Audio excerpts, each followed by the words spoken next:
নমস্কার দর্শক বন্ধুরা, একশোটাই বাংলায় আপনাদের সকলকে স্বাগত। এই মুহূর্তে আমরা রয়েছি কলিঙ্গ স্টেডিয়ামে, কিন্তু যে খেলাটার কথা বলবো সেটা হচ্ছে তার পাশের পিচ ওয়ানে, যেখানে মুখোমুখি হয়েছিল ইস্টবেঙ্গল এফসি এবং হায়দ্রাবাদ এফসি। এবং যতটা ভাবা হচ্ছিল হয়তো এক পেশে ম্যাচ হবে, সেটা কিন্তু নয়। হায়দ্রাবাদের দুরন্ত লড়াই, কিন্তু শেষ অবধি 3-2 ফলে জয় পেল লাল হলুদ ব্রিগেড। ক্লেটন সিলভার জোড়া গোল এবং সল ক্রেসফোর্ড হেডারে কিন্তু দুরন্ত জয় পেল ইস্টবেঙ্গল। আর এর যে কিন্তু সুপার কাপের জয় দিয়ে একটা ভালোভাবে অভিযান শুরু করলো লাল হলুদ ব্রিগেড।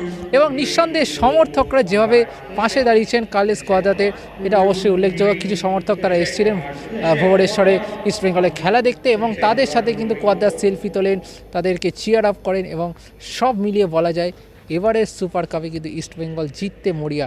এবং আমরা কথা বলে নিয়েছিলাম ম্যাচ শেষে ইস্টবেঙ্গলের তারকা মিডফিল্ডার সৌভিক চক্রবর্তীর সাথে।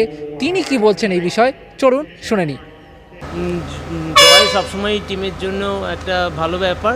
আমাদের আরও ভালো খেলতে হবে, আমরা চেষ্টা করে যাব। আমরা 3টে প্র্যাকটিস সেশন পেয়েছি, আস্তে আস্তে আরও ভালো হবে।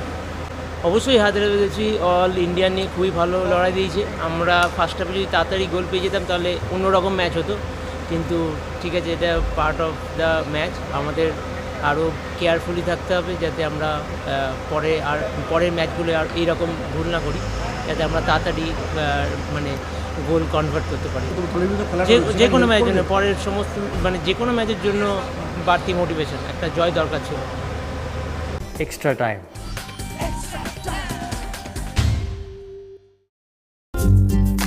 লেটেস্ট নিউজ আর এক্সক্লুসিভ ভিডিওর সঙ্গে আপডেট থাকতে এখনই সাবস্ক্রাইব করুন আমাদের ইউটিউব চ্যানেল। বেল আইকনে ক্লিক করতে ভুলবেন না যেন।